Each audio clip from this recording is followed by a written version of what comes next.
Jadi begini, jadi teorinya begini. Ketika ego dan id saling dorong dan saling tarik, bersengketa, sampai berbulan-bulan bahkan bertahun-tahun, perseteruan antara ego dan id itu tidak bisa diselesaikan. Lalu biasa kita sebut dengan civil war, perang dalam negeri, perang antar fraksi bangsa ini.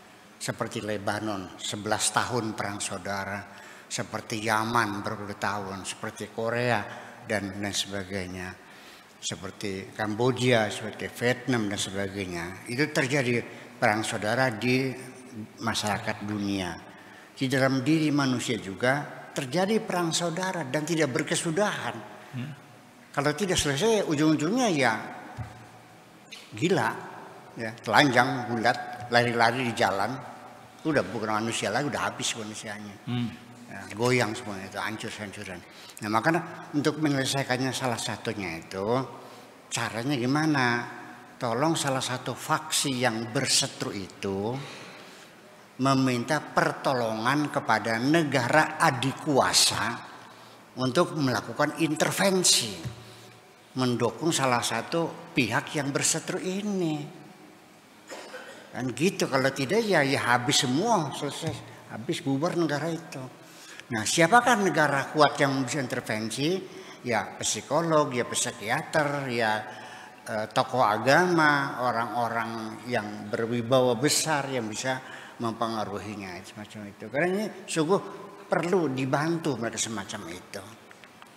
Nah, tetapi kita sendiri, ini mungkin kita mesti konfirmasi. Saya sendiri mengalami kesulitan ketika melakukan diagnosa terhadap orang yang sedang gangguan jiwa semacam itu. Sulit sekali mengoreknya. Mereka susah berterus terang kok, Pak. Apalagi hal-hal yang sangat negatif sekali ya. Mungkin malu diceritakannya itu. Mungkin karena gara-gara diperkosa oleh bapak kandungnya. Kan nggak mungkin diceritakan. Kecuali kita mengerti sendiri. Atau karena dia telah kehilangan keperawanannya. Tidak mungkin kita mendapatkan jawaban jujur dari pasien kita.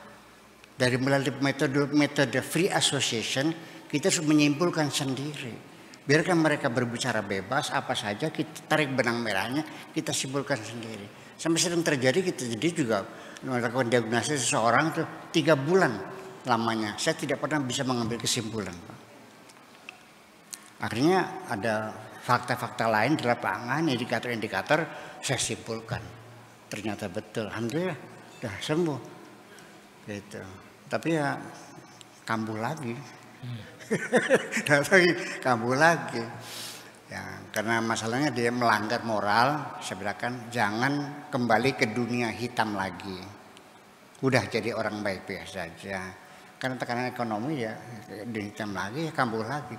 Jadi di hatinya ada keimanan, kesadaran diri, the feeling of guilty itu menjadi beban. Jadi kadang-kadang begini.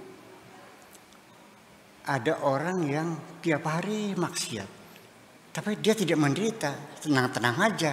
Itu namanya muka badak namanya. udah tidak ada perasaan, udah.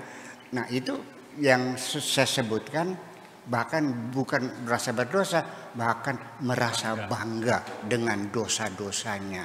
Nah manusia yang seperti itu saya istilahkan itu adalah setan yang berbentuk manusia.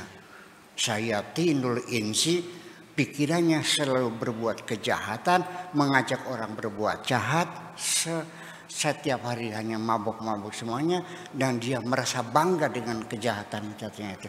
Jadi sudah hilang rasa menyesal, nggak ada rasa takut, nggak ada. Ya udah seperti binatang itu.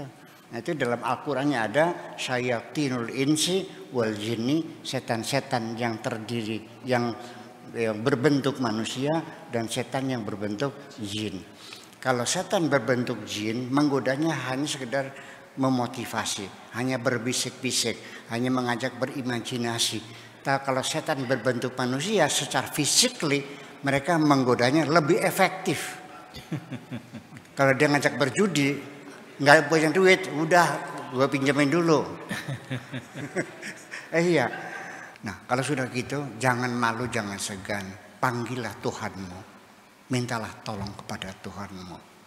Wahai Tuhan, tolonglah hamba-Mu yang lemah ini.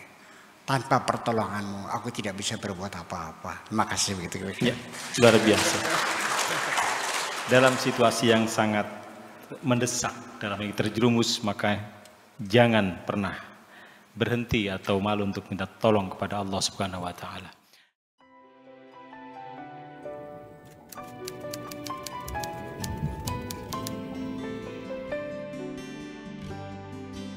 Aku hanya ingin berbagi kebahagiaan dan tidak menggurui siapapun. Terlalu sulit bagiku untuk menyalahkan siapapun. Akan tetapi apabila ada orang yang ingin mengisi raporku, tentu aku sangat gembira sekali. Dan kujamin aku tidak akan sakit hati sedikit.